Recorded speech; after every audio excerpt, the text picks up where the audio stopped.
지난 1월 21일 제천에서 있었던 대형 화재 사고로 인해서 29명이나 되는 분들이 목숨을 잃었습니다. 이 희생자들 중에 우리 목사님이 2분 있다고 이야기를 들었습니다. 그 지역 우리 목사회 모임이 그 장소에서 있었는데, 그래서 수십 명의 목사님들이 모였다가 금방 해산을 했답니다. 그런데 그 중에 2분의 목사님이 신방이 있으셔서 신방 다녀오시고 늦게 그 장소에 도착했는데, 마침 그 타임에 일어난 그 화재 때문에 2분이 목숨을 잃었다라는 그런 안타까운 얘기입니다. 수많은 목사님들이 그 장소를 거쳤지만 간발의 차이로 대부분의 목사님들은 무사하셨고, 반면에 2분의 목사님은 5분이라는 그 시간 차이 때문에 생명을 잃었다라는 그런 얘기입니다. 자, 여러분, 이런 걸 어떻게 해석해야 하겠습니까? 우리가 사는 세상이 이렇습니다. 이유를 알 수 없이 생과 사가 갈리고 절망과 기쁨이 교차하기도 하는 일들이 수시로 벌어집니다. 또 불합리하고 이해할 수 없는 일들로 고통당하고 슬픔을 겪는 그런 분들이 굉장히 많이 있습니다. 무책임한 부모에 의해서 유기되고 살해되는 아이들도 있고, 열악한 환경 조건 속에서 힘들게 일하다가 순직하는 젊은 청년들도 있습니다. 몇 년 전에 있었던 세월호 대형 참사는 아직까지도 우리에게 깊은 상처와 흉터로 남아 있습니다. 도대체 왜 이런 일들이 이 땅에서는 계속 일어나는 걸까요? 왜 이 땅에는 설명할 수 없고 이해할 수 없는 그런 고난들과 고통들이 있는 것일까요? 요즘 우리는 아주 불편한 책을 함께 읽고 있습니다. 욥기입니다. 이 욥기의 주인공 욥이 얼마나 초반에 잘 나갔습니까? 당대의 최고 부자였습니다. 그리고 자식복도 많았고 명예도 높았고, 그리고 또 모든 걸 가진 사람, 심지어 겸손하기까지 했습니다. 신앙 면에서도 흠을 찾을 수 없는 그런 순수한 신실한 신앙인이었습니다. 근데 그랬던 이런 욥이 하루아침에 이 모든 걸 다 잃어버립니다. 재산도 다 잃어버리고 그 귀한 자식들을 하루아침에 다 잃어버립니다. 아내마저 떠나버리고 심지어 자기 몸에까지 병이 들어서 견딜 수 없는 그런 지경에 이르렀습니다. 그래서 지금 욥에게 남아있는 게 뭐겠습니까? 깨진 질그릇 조각뿐입니다. 티끌과 재 속에 앉아서 온몸에 바란 이 종기의 이 고통을 이기기 위해서 그 깨진 질그릇 조각으로 자기 몸을 긁어대고 있습니다. 이 깨진 파편밖에 지금 남아있지 않는 거예요. 내가 깨진 그릇인지 깨진 그릇이 난지 구별도 안 되는 상황 속에서 망연자실 앉아 있습니다. 초반에 그렇게 흔들림 없던 그런 모습도 이제는 많이 무너졌어요. 그의 입에서 원망과 탄식이 쏟아져 나오고 있습니다. 친구들이 같이 있지 않냐고요? 엘리바스, 빌닷, 소발이라는 이 3사람의 친구가 위로한답시고 먼 곳에서 찾아와서 곁에 있긴 합니다. 그러나 실상 이들은 곁에 함께 있는 자라고 할 수 없습니다. 여러 말로 욥을 더 힘들게 하고 있기 때문입니다. 이들은 재난을 주는 거짓 위로자들일 뿐입니다. 32장부터는 또 엘리후라는 젊은 친구가 등장해서 여러 말들을 쏟아냅니다. 일리 있는 말들을 조금 하긴 하는데, 근데 큰 틀에서 보면 앞에 3 친구의 말과 전혀 다르지 않습니다. 오히려 더 거세게 욥을 공격하고 있습니다. 자, 이들 거짓 위로자들의 주장이 뭘까요? 이렇게 많이 들어보셨는데 한 번 더 우리 한번 살펴보겠습니다. 친구들의 주장은 이와 같습니다. 전능하신 하나님이 계셔서 이 세상을 공의롭게 다스리신다. 하나님은 언제나 악인에게 벌을 내리시고 의인에게는 복을 주신다. 그러므로 현재 고난을 당하는 이유는 지은 죄 때문에 하나님의 벌을 받는 것이다. 고로 욥 너는 죄인이다 회개해라. 한결같이 이 말뿐입니다. 계속 이렇게 말하고 있어요. 여러분 어때요? 이 말 앞부분은 맞는 말입니다. 하나님이 전능하시고 공의롭게 이 세상을 다스린다는 사실은 우리가 부인할 수 없어요. 하지만 이 뒷부분은 전혀 맞지 않는 말입니다. 이게 다 맞는 논리라면 이 세상에서 부당한 고난이 없어야 합니다. 아무 죄 없는 사람이 사고로 죽으면 안 되는 거예요. 또 이 말대로 하자면 정말 악한 사람은 즉결 심판으로 바로 벌을 받아야 마땅합니다. 자, 그런데 이 세상이 그렇지 않아요. 이 땅에서는 부당한 고난이 엄연히 존재합니다. 부당한 고난이 이 땅에 있어요. 설명할 수 없는 고통들이 많습니다. 도대체 왜 그런 거냐고 수천 년 동안 질문을 해왔고 또 여러 가지로 답변을 제시하기도 했지만 여전히 속 시원한 정답은 없습니다. 그저 이렇게 부당한 현실을 살아가고 있고 그래서 위로가 더 필요한 것이고 그래서 은혜가 더 필요한 것이고 그래서 의지할 대상이 더 필요한 것입니다. 어떤 목사님이 이런 말씀을 했습니다. 욥기의 진짜 주제는 정답 없는 삶을 살아갈 용기가 있느냐라고 묻는 것이다. 저는 이 말에 전적으로 동의합니다. 이런 분들 많아요. 나는 다 알아. 나는 다 알아. 여러분, 내가 다 안다라고 말하는 사람들을 오히려 조심하셔야 됩니다. 이단들의 특징이 이거예요. 우리는 다 알고 있어. 다 가르쳐 줄게. 너무 쉽고 명확하게 정답을 제시해 줍니다. 그러니까 답답한 인생들이 그리로 많이 쏠리는 거예요. 그런데 절대 그렇지 않습니다. 이 거짓 예언에 속으면 안 돼요. 어떻게 사람이 다 압니까? 어떻게 사람이 다 알아요? 차라리 솔직하게 우리는 모릅니다 라고 말하는 것이 정직한 거예요.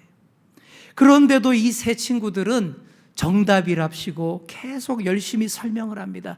네가 죄가 많아서 그래. 회개해. 오래전 동남아에서 쓰나미 재난이 크게 일어난 적이 있었습니다. 그때 수많은 희생자들이 생겼는데요. 그때 어느 큰 교회 목사님이 이렇게 설교를 했습니다. 우상 숭배와 마약과 온갖 타락이 난무한 그 지역을, 그곳에 모인 사람을 하나님이 심판하셨습니다. 근데 아니, 그 자리에 정말 신실한 그리스도인들이 얼마나 휴가를 많이 갔는데요. 거기 무고한 사람이 얼마나 많았는데요. 이렇게 설교하는 게 바로 욥의 세 친구들이 했던 이런 거짓 위로와 똑같은 설교를 하는 거예요. 저는 이런 설교에 절대 동의하지 않습니다. 뭐 그렇게들 많이 설교하고 있지 않나요? 이렇게 말씀하신다면 과거에는 그랬어도 이제부터라도 이런 잘못된 신학 청산해야 한다라고 저는 강하게 말하고 싶습니다. 또 세월호 참사 때 많은 목사님들이 그 고난을 여러 가지로 해석을 시도했습니다. 하지만 저는 그런 해석 자체를 안 했어야 옳다고 생각합니다. 고난은 설명하는 이론이 아닙니다. 실제로 겪는 아픔입니다. 고난의 해석은 나중에, 아주 나중에 해야 하는 거예요. 고난을 겪고 있는 그 인생 바로 앞에서 당장 행하고 있는 그 고난의 해석은 아주 나쁜 행위입니다. 그러니 욥을 죄인으로 정죄하는 이들의 주장은 처음부터 잘못된 겁니다. 다음으로 이들의 주장에는 기다림이 없었습니다. 뭐가 없다고요? 기다림이 없는 위로를 했습니다. 친구들은 이렇게 얘기하죠. 의인이 지금 복받고 악인이 지금 벌 받는다. 욥이 너 지금 고난받는 것은 지금 죄가 있기 때문이다. 이렇게 공격을 했어요. 절대 그렇지 않습니다. 무슨 자판기입니까? 바로바로 복과 심판이 떨어지게 해요. 궁극적인 심판은 마지막 때에 있다라고 성경은 분명히 말하고 있습니다. 뿌린 대로 거두는 것은 맞지만 하나님은 뿌린 것이 다 자라야 거두어 드립니다. 그래서 이 땅에서는 알곡과 가라지가 한동안 같이 있는 겁니다. 하나님이 이 세상을 너무너무 좋게 창조하셨어요. 보시기에 좋게 아름답게 완벽하게 창조를 하셨습니다. 하지만 아담과 하와가 불순종하고 타락한 이후로 이 완벽했던 창조 질서가 조금 뒤틀렸습니다. 그래서 하나님의 말씀대로 창조 질서대로 잘 살면 복 받는 것이 기본적으로는 맞지만 그게 다 늘 그렇지는 않게 됐습니다. 2% 부족해졌어요. 그 뒤틀리고 벌어진 틈새로 들어온 악이 힘을 얻게 되는 거죠. 선이 결핍되는 곳에서 악이 횡행하는 겁니다. 그래서 이 세상에 정말 이해할 수 없는 아픔과 고통들이 많아진 것입니다. 하지만 반드시 그날이 옵니다. 우리 예수님께서 다시 오시는 그날 반드시 옵니다. 하나님 나라가 완성이 되고 공의가 완벽하게 승리하는 그날입니다. 그날에 알곡은 모아서 가지런히 정리되어 콧간에 들어가고 그날에 가라지는 뽑혀서 불 속에 던져지게 됩니다. 바로 그날을 우리가 기다릴 줄 알아야 한다라는 말씀입니다. 이런 깊은 기다림이 전혀 없이 지금 눈에 보이는 것만 보고 섣부른 해석들을 하니까 엉뚱한 소리들을 하게 되는 겁니다. 사랑하는 성도 여러분, 앞으로 이 말 주의 날에 대한 소망으로 지켜보시며 기다릴 줄 아는 그런 위로자들이 다 되시기를 축원합니다. 세 번째가 제일 중요해요. 무엇보다 이 친구들의 위로는 십자가가 없는 위로였습니다. 십자가 없는 위로였어요. 이들이 계속 이렇게 얘기합니다. 죄 없이 망한 자가 없다. 죄 없이 망한 자가 없다. 자, 그런데 여러분, 죄 없이 망한 분이 있습니다. 누구시죠? 바로 우리 예수님이 아무 죄도 없이 망하셨어요. 그것도 철저하게 망하셨습니다. 아무 죄 없으신 예수님이 그 참혹한 십자가를 짊어지시고 우리가 상상할 수도 없는 참혹한 고통을 당하셨습니다. 왜 그렇게 하셨습니까? 우리의 모든 죄를 다 처리하기 위해서 그렇게 하셨습니다. 우리가 죄 때문에 망하지 않게 하려고 그렇게 하셨습니다.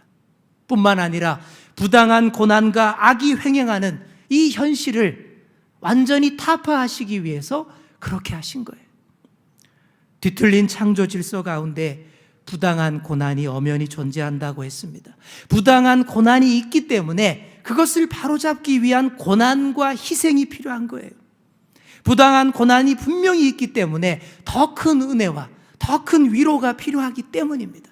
그래서 우리 예수님이 자기의 온몸을 십자가 위에 던지셨던 것입니다. 이 사실을 우리가 알아야 합니다. 그렇게 우리에게 십자가 위로가 주어졌습니다. 위로할 때 십자가가 있는 위로를 할 수 있게 됐습니다. 힘들고 아프고 부당한 고통당할 때 우리를 망하지 않게 하시려 자신이 먼저 망하셨던 그분의 십자가를 생각할 수 있게 됐습니다. 이 자체가 큰 위로입니다. 이거보다 더 큰 위로가 없어요. 고난의 이유를 다 설명해 줄 수는 없어도 이 십자가의 위로로 다 덮어줄 수는 있습니다. 그래서 위로하실 때 다른 위로 안 하셔도 돼요. 그냥 이렇게 위로하시면 됩니다. 네, 바로 그래서 예수님이 십자가 지신 거예요. 이런 위로면 다 되는 거예요. 그런데 제일 핵심인 이 십자가 위로는 쏙 빼놓고 죄 때문에 망하느니 어쩌니 하고 있으니 하나마나한 위로를 이들이 했던 겁니다. 사랑하는 성도 여러분, 십자가 없는 위로는 아무 효력이 없습니다. 반드시 십자가 있는 위로를 들고 나아가시는 여러분 다 되시기 바랍니다. 이렇듯 십자가 없는 거짓 위로 속에서 참 위로를 얻지 못하는 상황에서 욥이 탄식을 합니다. 오늘 읽은 본문 3절부터 5절까지의 말씀을 우리 다시 한번 읽겠습니다. 시작. 내가 어찌하면 하나님을 발견하고 그의 처소에 나아가랴. 어찌하면 그 앞에서 내가 호소하며 변론할 말을 내 입에 채우고 내게 대답하시는 말씀을 내가 알며 내게 이르시는 것을 내가 깨달으랴. 아멘. 여러분, 이게 욥의 간절한 심정이에요. 어떻게 해야 내가 하나님 앞에 나아가고 하나님 만날 수 있을까요? 어디로 가야 내가 하나님께 내 모든 사정을 아뢰를 수 있을까요? 이런 절박함, 그런 간절함이 있습니다. 오로지 주님 뵙기만을 원하는 심정이에요. 그런데 그렇게 뵙고 싶은 주님은 도무지 보이지 않는다라는 거예요. 그 안타까움이 8절과 9절에 나옵니다. 어느 방향에서 찾아도 어디를 가도 하나님이 보이지 않아 너무 답답하다는 거예요. 그래서 우리가 보기에는 꽤 불경한 그런 원망과 탄식들을 욥이 쏟아내는 것처럼 보입니다. 그러나 욥이 하나님을 부정하는 그런 비신앙적인 원망을 절대 쏟아낸 건 아닙니다. 다른 데 절대 안 가고 어떻게든 하나님 앞에 나아가서 나 자신을 보이고자 하는 간절한 몸부림의 표현일 뿐입니다. 다 깨진 질그릇 조각 같은 자신을, 그 파편을 하나님께 내보이면서 주님, 이 고난을 허락하신 하나님, 내가 어찌해야 합니까? 어디 계십니까? 만나주세요. 들어주세요. 바로 이 순수한 그런 절박한 마음인 겁니다. 여러분, 이렇게 할 때에 희망이 있는 줄 믿습니다. 그런데 그러지 않는 분들이 너무 많아요. 난 절대 하나님 불평 안 해. 나 하나님 원망 안 해. 나 믿음 좋아. 이러다가 부러지는 것입니다. 아무것도 묻지도 않고 하나님과의 깊은 대화의 시도도 없이 그냥 얕은 자기 믿음을 크게 포장하기 때문입니다. 여러분, 공부할 때의 경우를 한번 생각해 보세요. 어떤 학생이 공부를 잘하게 됩니까? 질문을 많이 하는 학생이 공부를 잘하게 됩니다. 알게 되겠지, 금방 알아질 거야, 이러지 않고 자기가 모르는 것을 묻고 또 묻고 구하는 학생이 실력이 늘 수밖에 없어요. 영어 같은 외국어를 배울 때도 마찬가지입니다. 창피해서, 자존심 상해서 그 외국인과 대화 시도 죽어도 안 하면 평생 실력이 늘 수가 없는 거죠. 못하지만 부딪히고 묻고 대화를 시도하는 사람이 영어가 느는 거예요. 이와 똑같습니다. 사랑하는 성도 여러분, 고난에 처했을 때 값싼 희망으로 금방 도피하지 마시기 바랍니다. 자기 믿음을 과대 포장하지도 마시기 바랍니다. 솔직하게, 하나님 어디 계십니까? 아무리 해도 내 눈에는 보이지 않으니 어찌합니까? 차라리 이렇게 솔직하게 묻는 게 중요합니다. 그게 내가 하나님께 발견되는 지름길입니다. 내가 하나님을 발견하는 게 아닙니다. 하나님께 내가 발견되는 것입니다. 욥이 그렇게 되기를 간절히 구합니다. 아직까지는 아니지만 욥이 분명하게 확신하는 게 있었습니다. 그게 바로 10절 말씀, 여러분들이 너무나 좋아하고 잘 알고 있는 그런 구절입니다. 우리 10절 말씀을 함께 읽겠습니다. 그러나 내가 가는 길을 그가 아시나니 그가 나를 단련하신 후에는 내가 순금같이 되어 나오리라. 아멘. 욥이 확신하는 건 이겁니다. 내가 가는 길을 우리 주님이 다 알고 계신다. 과거에 내가 걸었던 길도 다 아시고 지금 내가 걷고 있는 이 험난한 이 길도 알고 계시고 뿐만 아니라 나에게 아무 잘못이 없다는 것도 우리 주님이 다 알고 계실 것이다 하는 그런 확신입니다. 여러분, 방금 읽은 이 구절을 새번역 성경과 공동번역 성경으로 읽어보겠습니다. 우리가 알고 있는 구절과 느낌이 많이 다릅니다.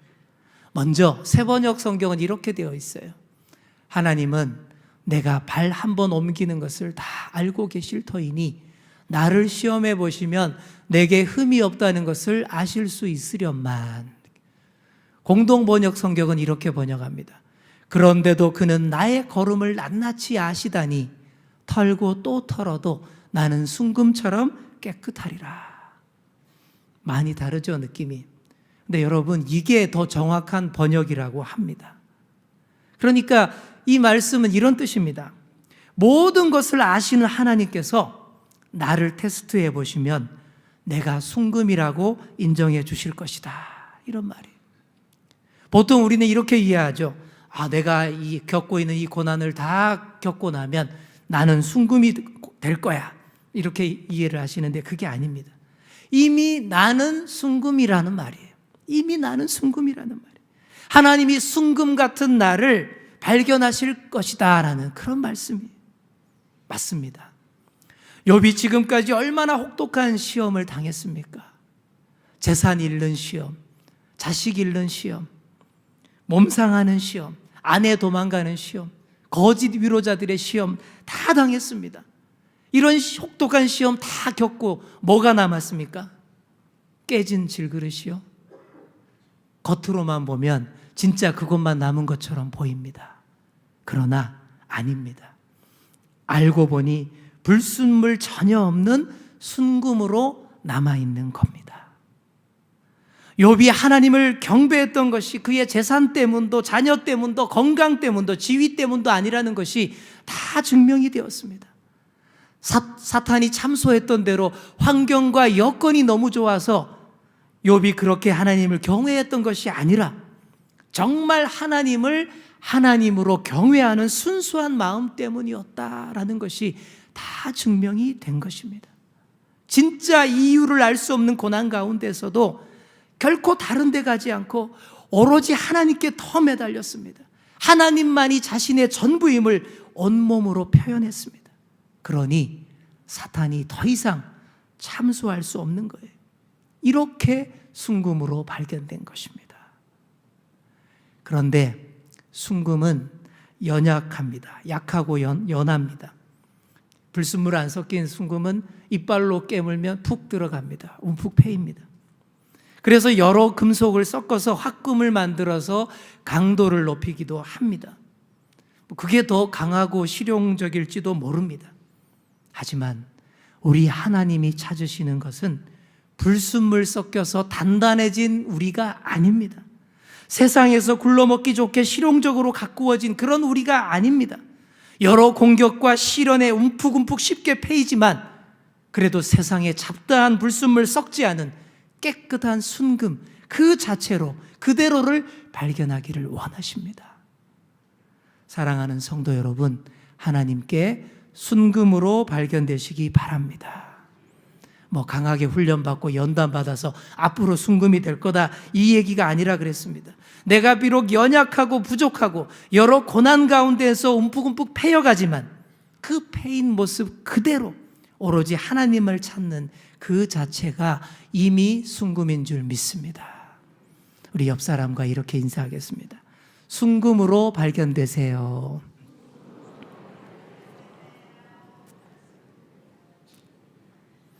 네, 이렇게 하나님께 순금으로 발견되시면 다 해결됩니다. 다 된 거예요. 제가 앞에서 영어 공부 방법에 대해서 몇 가지를 잠깐 얘기했는데 무엇보다 최고의 영어 공부 비결이 있습니다. 이건 아무도 못 당합니다. 영어 쓰는 사람을 사랑하면 됩니다. 저는 죽으나 사나 한국 여자만 사랑해서 영어가 절대 안 느는데 영어 쓰는 사람을 사랑해버리면 바로 대화가 통하기 시작하고 그때부터 영어 공부 끝입니다. 이와 똑같습니다. 하나님께 순금으로 발견되시고 그 다음에 내게 고난도 허락하시는 그분을 사랑하시면 됩니다. 고난의 언어도 다 이해하고 소통하게 됩니다. 그렇게 고난 마스터가 될 수 있습니다. 그걸 누가 이기겠습니까? 욥이 그런 고난 마스터로 발견된 줄 믿습니다. 마지막으로 어느 책에서 읽었던 이야기를 전해드리겠습니다. 외국의 어느 믿음의 가정 이야기입니다. 이 가정은 아버지와 어머니 모두 신실한 믿음의 소유자였습니다. 그리고 이들에게 7살 난 아들이 하나 있었는데 이 아버지와 어머니가 신앙으로 잘 양육해서 구원의 확신이 있는 아주 신실한 그런 아이가 되어 있었습니다. 어느 날 아빠가 이 아이에게 물어봅니다. 천국에 대해서 한번 얘기해 보라고 그렇게 물어봤습니다. 그랬더니 이 어린아이가 신이 나서 막 얘기를 합니다. 이렇게 얘기해요. 아빠, 우리가 천국에 가면 천사들이 막 나와서 열렬하게 우리를 환영해 줄 거예요. 그리고 우리 이름이 적힌 이 두툼한 책을 가져오더니 펼쳐서 우리 이름을 부를 거예요. 먼저 아빠 이름을 부르겠죠. 아무개 아빠. 그러면 아빠가 여기요 라고 대답할 거예요. 또 엄마 이름을 부를 거예요. 어머니 이름을 부르면 엄마도 네 여기요 하고 대답할 거예요. 그리고 마지막으로 천사들이 제 이름을 부를 거예요. 그러면 그때 저는 점프를 할 거예요. 제가 키가 너무 작아서 빨리 못 알아볼까 봐요. 그래서 펄짝펄짝 뛰면서 양팔을 흔들면서 이렇게 외칠 거예요. 여기에요! 여기요! 내가 천국에 왔다라는 사실을 확실히 알려야 하잖아요. 얼마나 이쁜 아이입니까? 그런데 이런 대화가 있은 며칠 후였습니다. 이 가족에 비극적인 사고가 벌어집니다. 스쿨버스를 타러 가던 이 아이가 그만 자동차에 치고 만 것입니다. 급하게 병원으로 옮겼는데 아이는 아무 의식도 없고 꼼짝도 하지 않습니다. 가족들이 급하게 몰려가서 이 아이를 붙잡고 절박하게 기도합니다. 그런데 이미 가망이 없다는 거예요. 아무것도 할 수 없이 아이를 쳐다보며 지켜보는 이 가족들의 그 마음이, 부모의 마음이 어떻겠습니까? 하나님께서 왜 아직 채 꽃 피우지도 못한 이 어린아이를 이렇게 데려가시는지, 그리고 이리도 순수한 믿음이 있는 이 아이를 이렇게 데려가시는지, 그리고 이 아이를 잃고 나면 이 가족들이 어떤 심정으로 살아가야 할 것인지 참으로 참담하고 절망적인 기운이 감돌고 있었습니다. 그렇게 그 밤이 지나갔습니다. 새벽 무렵이 됐어요. 갑자기 꼼짝 않던 이 아이가 미세하게 움직이는 거예요. 눈동자가 돌아갑니다. 모든 가족들이 급하게 아이 곁으로 왔어요. 아이의 입술이 달싹달싹 거립니다. 그리고 양 어깨가 꿈틀거립니다. 마지막으로 가족들에게 뭔가 하고 싶은 말이 있는 것처럼 보였어요. 가족들이 꼼짝 않고 이 아이들을 지켜보고 있는데 드디어 이 아이가 입을 열어서 한마디를 했습니다. 두 팔을 휘저으며 한마디를 합니다. 이 말은 너무나 분명해서 거기 있던 모두가 다 알아들었습니다. 바로 이 말이었습니다. 여기에요. 여기요. 어린 아이의 이 마지막 한마디가 큰 절망과 슬픔에 잠겨 있었던 가족들의 가슴에 큰 울림을 주었습니다. 말로 설명할 수 없는 벅찬 감동과 평안이 이들을 사로잡았습니다. 물론 지금 당하는 이 고난에 대한 논리적이고 이성적인 정답은 아니었습니다. 하지만 그들의 가슴 속에서 모든 것이 다 해결되었습니다. 이 가족은 이 시련에서 빨리 빠져나올 수 있었다고 합니다. 이제 말씀을 맺습니다. 지난 1월 욥기를 읽기 시작할 때 담임 목사님께서 이렇게 말씀하셨습니다. 우리가 연초부터 욥기라는 불편한 책을 읽게 된 것은 고난의 문제에 대해서 먼저 예방주사를 잘 맞고 새해를 시작하자는 뜻으로 아시기 바랍니다. 참 좋은 말씀입니다. 다들 새해에는 복되고 다 복받고 잘 되기를 원하지 않습니까? 그러려면 고난과 어려움에 대한 면역력을 높여야 됩니다. 그래서 욥기는 우리가 연초부터 작정하고 맞는 예방주사입니다. 이 욥기 예방주사는 아무 죄 없으신 우리 예수님이 죄로 망할 자들을 살리기 위해서 십자가로 처방해 주신 예방주사입니다. 온갖 이유의 고난과 도무지 이유를 알 수 없는 고난과 악의 세력 앞에서 무너지지 말라고 우리 예수님이 십자가로 처방하셔서 욥을 통해 처방전 남기신 예방주사입니다. 그러니 십자가 없이 욥기를 읽지도 마시고 십자가 없는 위로를 하고 다니지도 마시기 바랍니다. 욥기라는 이 예방주사를 잘 맞아야 올해 닥치는 모든 고난들을 거뜬히 이겨낼 수 있습니다. 이 예방주사를 통해서 여러분 고난에 대해서 깊이 이해하시고 고난들을 다 이겨내시고 주님 앞에 순금으로 발견되시는 그런 저와 여러분 다 되시기를 간절히 축원합니다. 아멘. 함께 기도하겠습니다. 아버지 하나님, 감사드립니다. 우리가 발딛고 살아가는 이 땅 위에서는 감당하기 어려운 고난들, 힘들고 어려운 일들, 이해할 수 없는 일들이 너무나 많습니다. 그러나 주님, 주께서 우리의 걸음을 다 아시고 우리가 겪는 아픔들을 다 헤아리시며 우리의 작은 신음소리조차 귀 기울여 들으시는 줄 믿습니다. 이 사실을 믿으며 모든 고난을 이겨내고 주님 앞에 순금으로 발견되게 하여 주옵소서. 연초부터 맞는 욥기라는 예방주사를 통해 고난에 대한 깊은 이해를 주시고 어떤 고난이 올지라도 능히 이겨낼 면역력을 갖게 하여 주옵소서. 감사드리며 예수님의 이름으로 기도드립니다. 아멘.